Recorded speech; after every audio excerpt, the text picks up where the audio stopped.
तापी नदी ही जी इथे आपल्याला दिसते आहे ही मध्य प्रदेशात उगम पावते आणि या शिरपूरपासून पुढे नंदुरबार जिल्ह्यामध्ये आणि तिथून सुरतेजवळ अरबी समुद्राला मिळते। या 3 राज्यांमधून वाहणाऱ्या नदी त्यामध्ये आपल्या महाराष्ट्रासाठी 191 TMC पाणी देण्यात आलेलं आहे। तथापि त्याच्यापैकी केवळ फक्त 10 TMC पाणी आपण आतापर्यंत अडवलेलं आहे।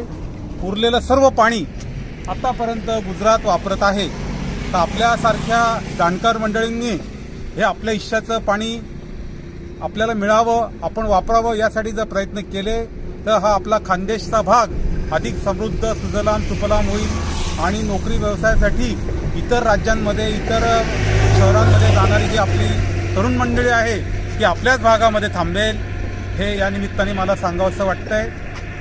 धन्यवाद।